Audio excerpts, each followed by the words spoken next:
Hi guys, it's Becca. So today I'm going to show you guys how to make barbecue whitetail ribs. Out of all the recipes I've ever made and posted on Facebook, this is the one that I have got the most messages about asking me how do I make it. So I'm actually going to put together a little video for you today. So the ribs are usually the last thing that I take off the whitetail. You're going to want to take off the back straps first. You're going to want to take off the front quarters and the hind quarters, and then all that's going to be left is your ribs attached to the backbone. And all you need is a little hand saw like this, or bigger saw, whatever you use, and you're going to want to cut along each side of the backbone, and you'll end up with 2 racks of ribs. Then what I usually do is I cut them in sections, and these aren't from the same side, so they don't really piece together, but you'll end up with one whole side of ribs, and then I will section it off into about 3 pieces. Now, one side of a deer, depending how big it is, will feed maybe 2 people, depending how hungry you are. After you've got them cut off the deer, I usually just throw them in the freezer until I'm ready to cook them.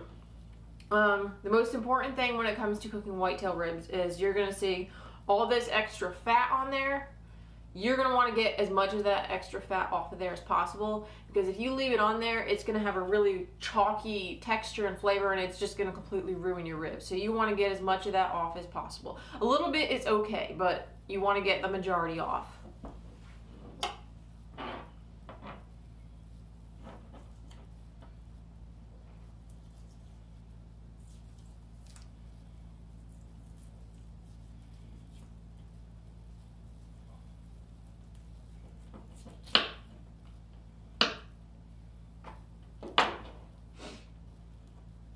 You can see this one. I shot this one with my longbow in October, and you can see where I broke some ribs there.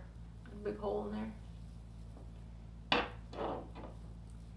So I usually end up making these in the crock pot. If you have a smaller crock pot, what you want to do is you are probably going to want to cut these in half, because they probably won't fit, especially on a bigger deer. They're pretty big, and they're just not all going to fit in your crock pot.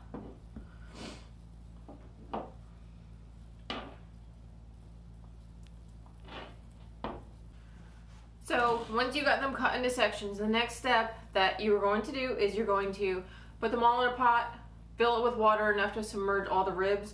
You're going to bring the water to a boil, and then you are going to leave it on the stove for about a half hour, 20 minutes, depending how many ribs are in there. This will help get all the excess blood, dirt, any deer hair, anything on there is going to come off, and this will help make the meat more tender.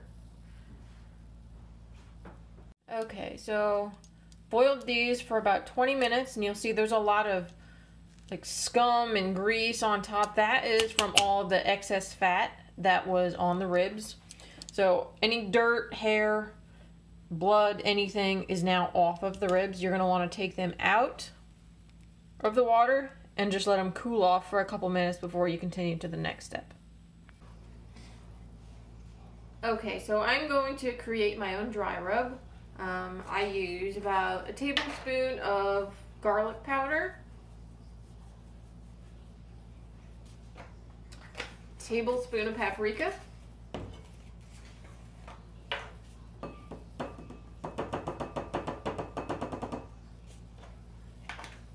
about half a tablespoon of table salt, just regular table salt.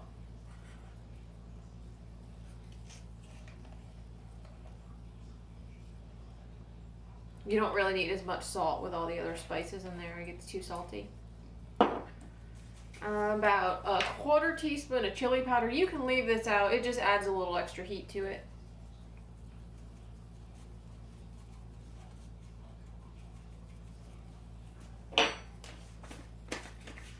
A half a tablespoon of pepper.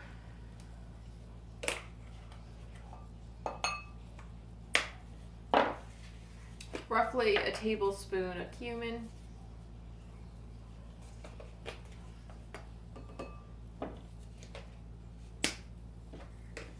I like to add a little parsley. You can add rosemary or thyme or anything you like, really. Dang it.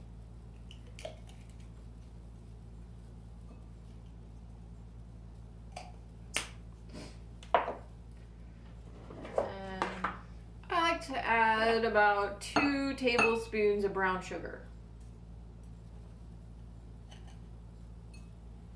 And then just kind of mix it all together.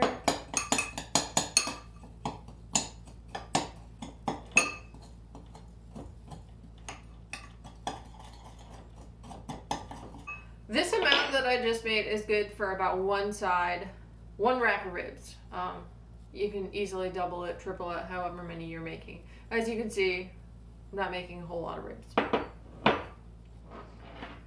Then you're going to apply the dry rub. I just use my hands because I do.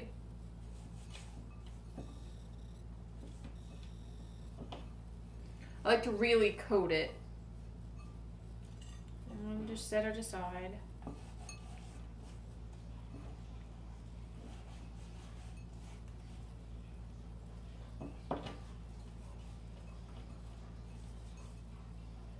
You've applied your dry rub, you've put your ribs into the crock pot. Next, you're going to add about 1/4 cup of honey, and you just kind of want to drizzle it over all of the ribs. Don't really worry about, you know, getting it even or not. It just adds a little bit of flavor.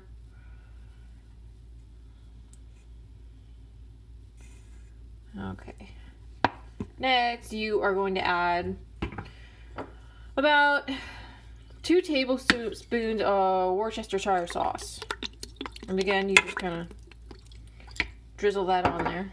And last, you want to add your barbecue sauce. This really varies depending how much sauce you like. I add about 1.5 cups, and then halfway done, I'll check it and see if it needs more. Just gonna drizzle it over top of everything. Doesn't really matter what brand you use either. You can use your favorite brand. So you're gonna cook it on low for 4 hours.